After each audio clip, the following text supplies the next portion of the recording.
Funding for this episode of Que Pasa NJ with Carlos Medina has been provided by Horizon Blue Cross Blue Shield of New Jersey, the New Jersey Economic Development Authority, Hackensack Meridian Health, the Engineers Labor Employer Cooperative 825, NJM Insurance Group, ROI, NJ Business Magazine.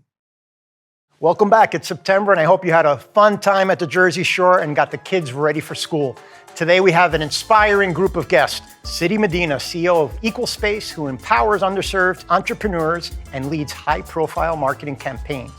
Andrés Acebo, Interim President of New Jersey City University, who champions equity in education, and Alvin Romero, CEO of Excel Facility Services, who turned challenges into success with the help of the statewide Hispanic Chamber of Commerce. You're not going to want to miss these.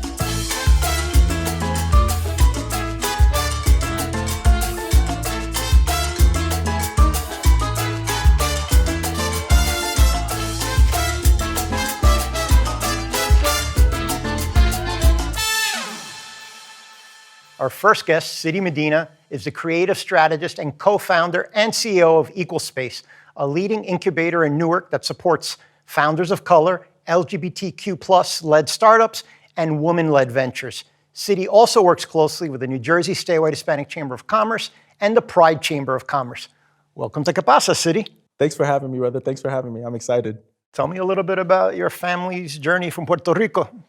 So my grandparents came here, seeking opportunity, as many of our people did. They established themselves in Brooklyn. It's so funny because same journey from my father's side of the family. My mom and dad grew up on the same block in downtown Brooklyn, except my mom wouldn't associate with my dad. But both families really set their first roots up on the same block on Warren Street in Brooklyn, New York. And they grew up and went to circulating schools. And then my parents came together, and those two families came together. So it's been a journey within one square block of my life. Amazing. And now, fast forward, you're Mr. Newark, New Jersey.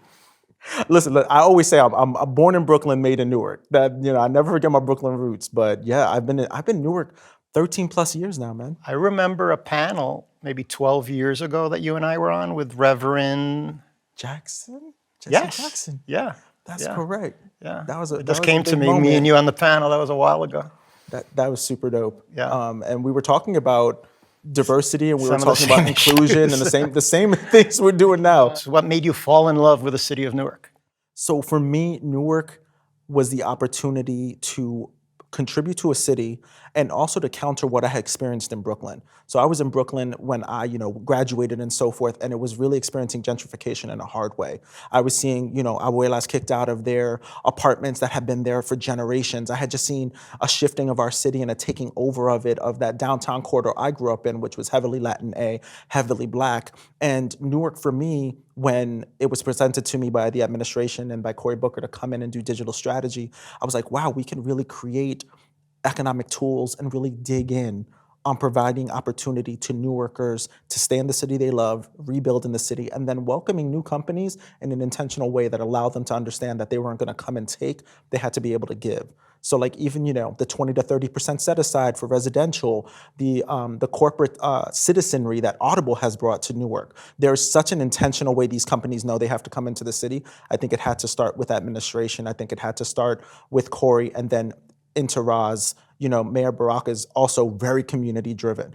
And I think that was what really attracted and lured me in, because I took a 2-hour tour. I moved 20 days later. I moved my life and my agency, and now have started my second business. And now I just recently moved into my legacy house. So I'm in Newark. This is it for me. But I know you received some funding, so tell me about the future, the expansion plans at 550 Broad, I believe. That is the location. So that was one of my highlights, was having you and the entire family come to 550 Broad Street.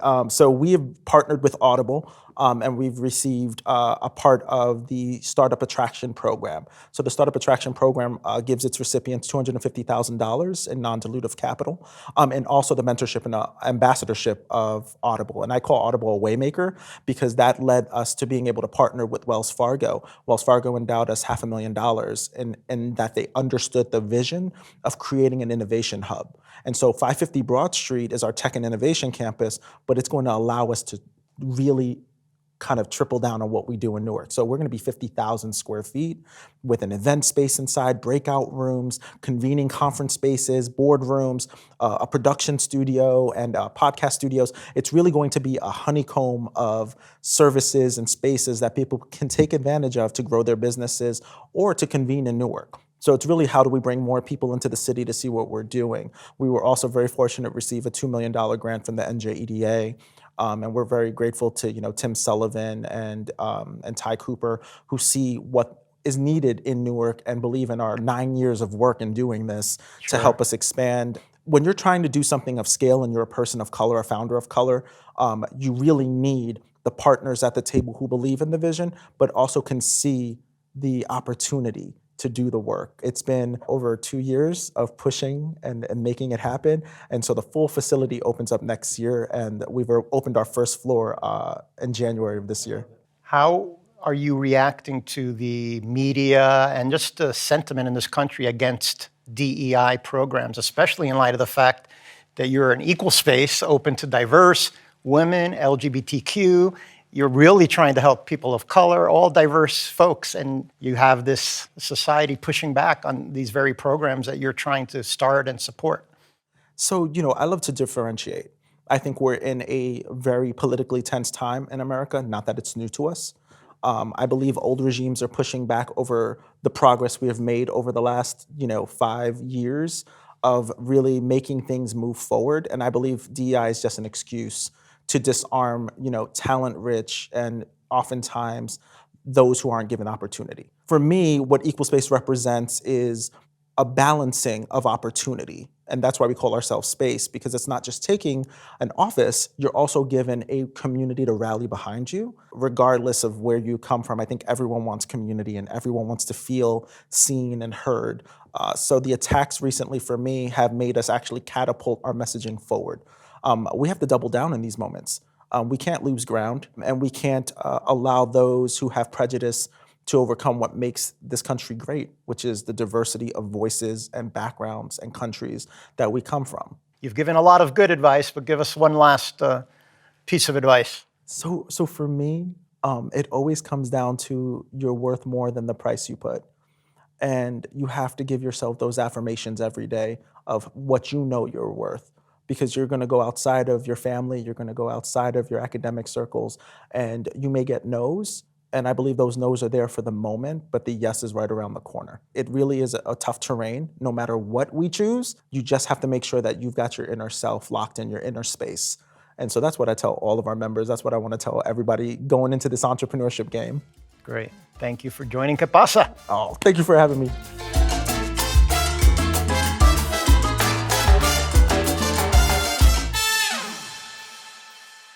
Our next guest is Andrés Acebo. He's a Cuban-American Hudson County native who grew up in Union City and studied at Brown University and Rutgers Law School.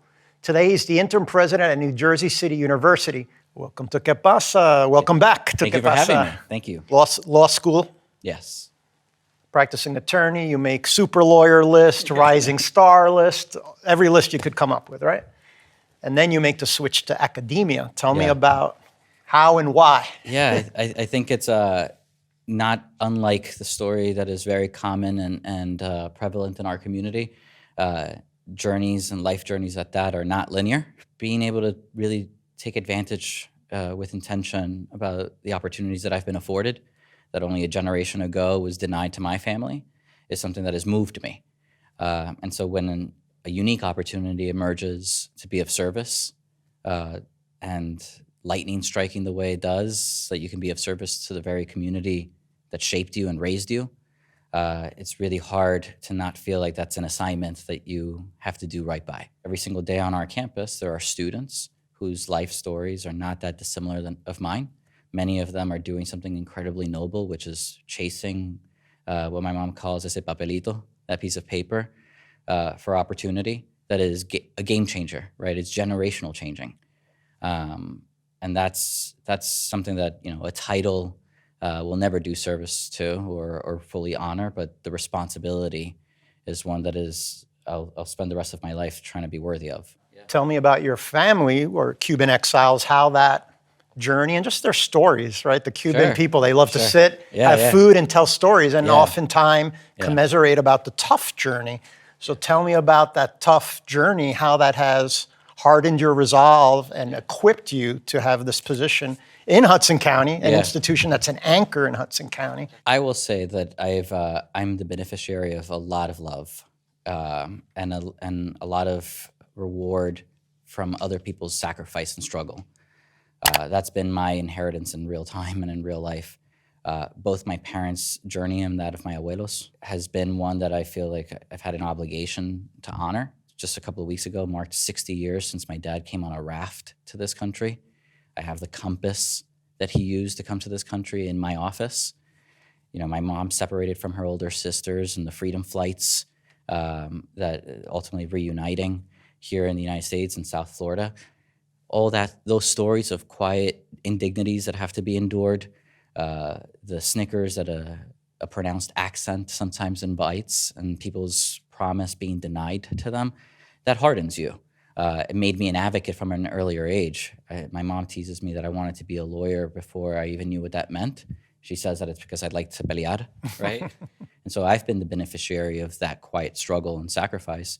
And it's been grounded and really affirmed within this beautiful community that is Hudson County in northern New Jersey. Nearly half of the population is foreign born. So that dynamism, that vibrancy that immigrants bring into our community, that ideology que se va a resolver, you'll find a way out of no way, sometimes is incredibly radical. There's no limit to what you can accomplish. Latin American head of state had never visited NJCU. That's correct. And you had the president of Ecuador, Daniel Noboa. Yeah. Tell me about that. How did you land that? How was the experience? I know the Ecuadorian community is a vibrant community in Hudson County. So tell me about the visit and tell me a little bit about the Ecuadorian community and how NJCU embraces them and how that they're bringing life into the classroom.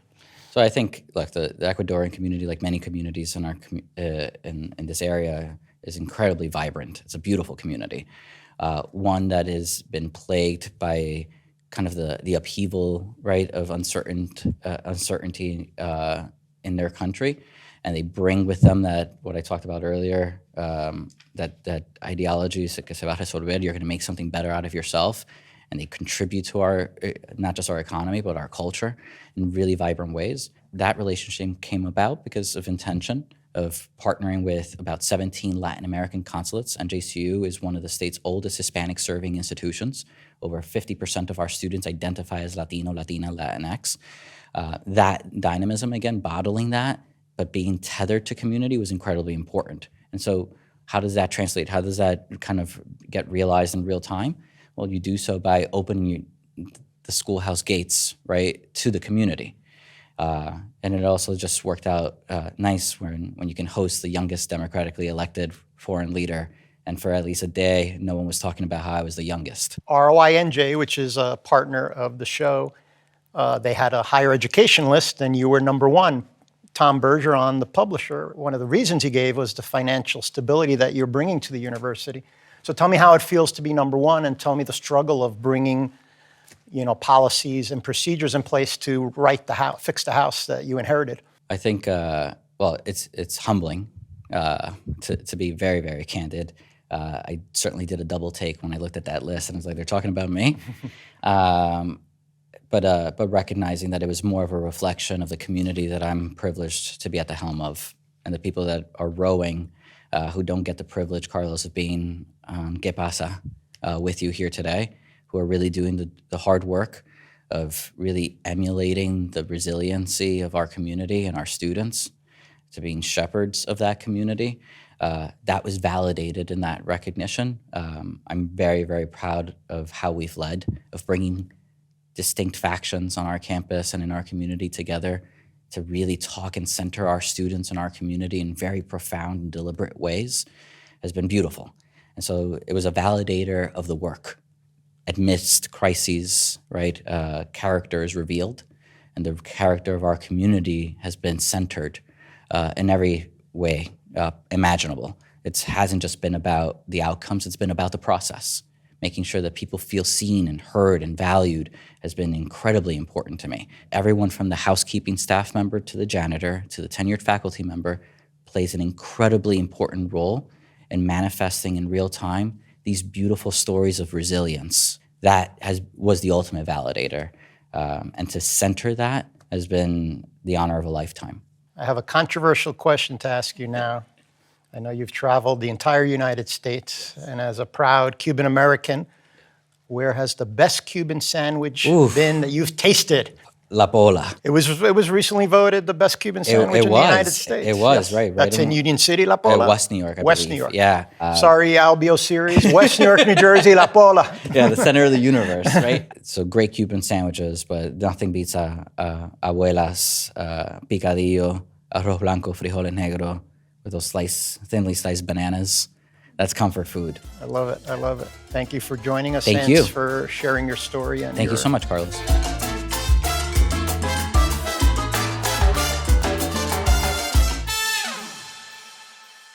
In our final segment, we spotlight Alvin Romero, a successful business owner. Alvin's the president and CEO of Excel Facility Services Group and a member of the statewide Hispanic Chamber of Commerce of New Jersey. This is a special small business segment brought to you by Wells Fargo Bank. Thank you to Wells Fargo. Welcome, Alvin. Thank you for joining us. Thank you for having me, Carlos. Tell me a little bit about your family's journey from Puerto Rico to the tri-state area. My family originally is from Puerto Rico, Ponce, Puerto Rico, San Sebastián. I was born and raised in Passaic, New Jersey. Okay. My family then transitioned over to Connecticut, and then we moved back into New Jersey in the New Brunswick area when I was 10 years old. Excellent. And that's where I did my grow up. So Excel Cleaning Services. Tell me what got you into that business. My parents opened or established the Excel Facility Services in 2001. We were specifically in the medical facility industry. They were just servicing medical sites.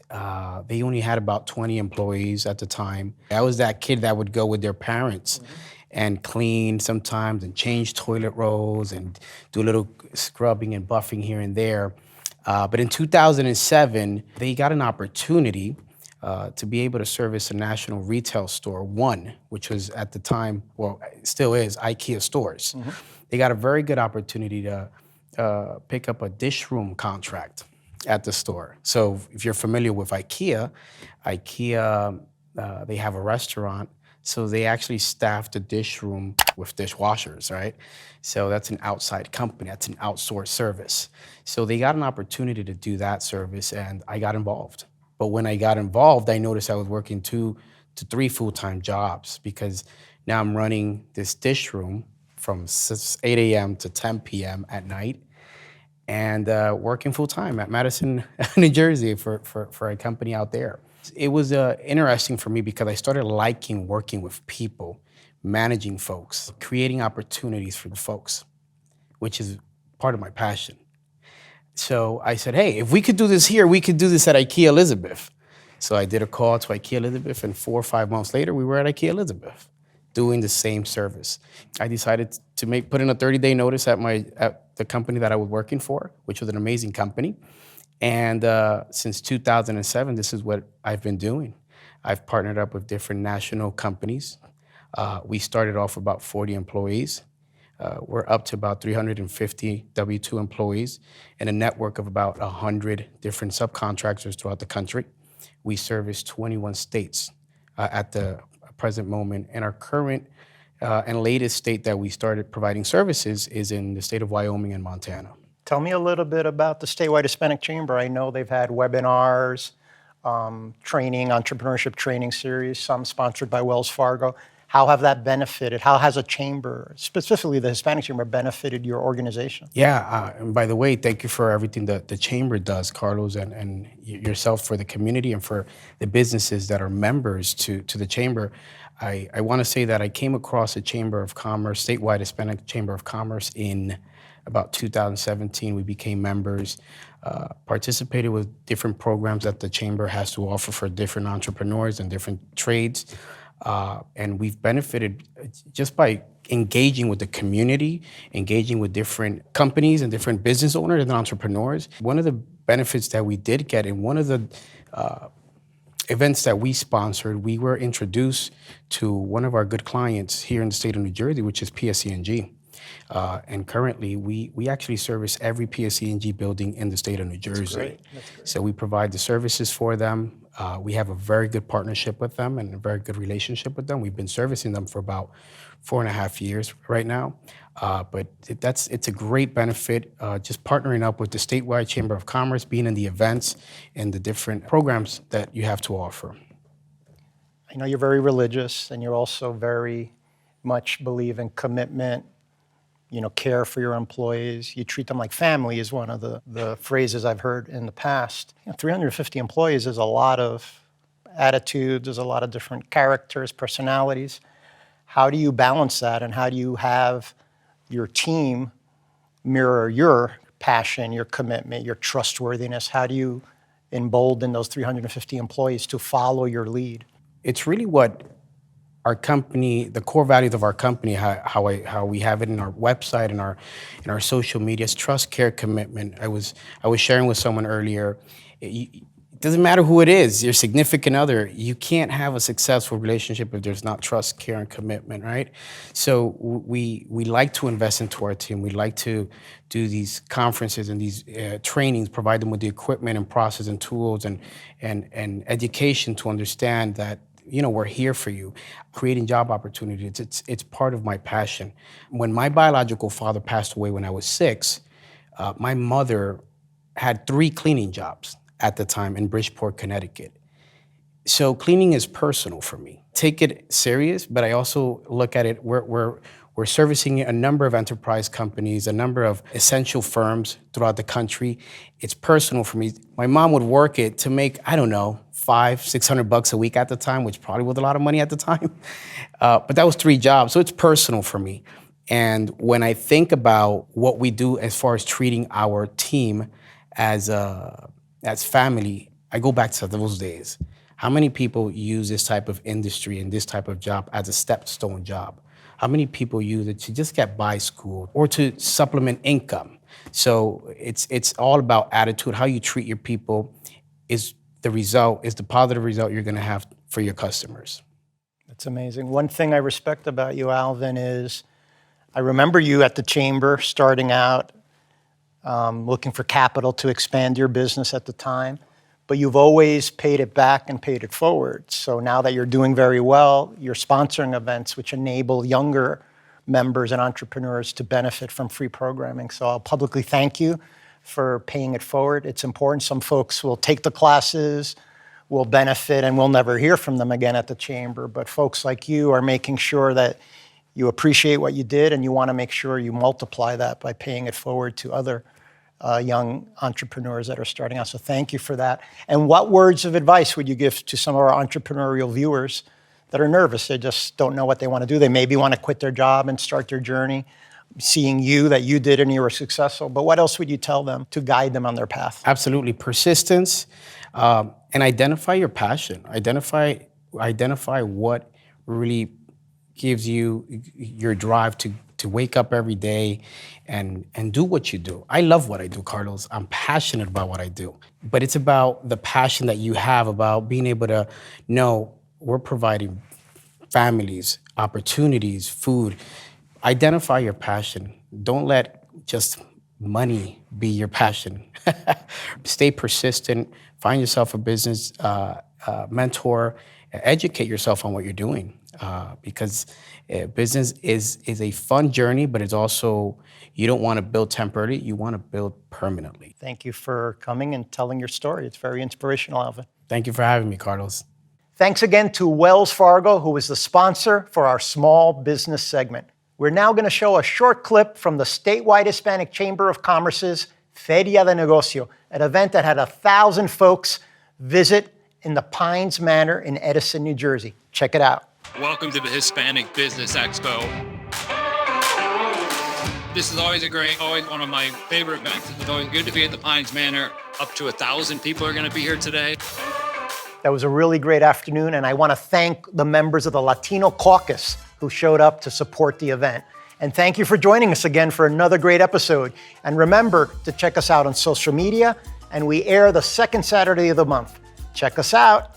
Funding for this episode of Que Pasa NJ with Carlos Medina has been provided by Horizon Blue Cross Blue Shield of New Jersey, the New Jersey Economic Development Authority, Hackensack Meridian Health, the Engineers Labor Employer Cooperative 825, NJM Insurance Group, ROI, NJ Business Magazine. Thanks to the statewide Hispanic Chamber of Commerce of New Jersey. Find out more about our familia at shccnj.org. This has been a production of the Modesto Educational Foundation.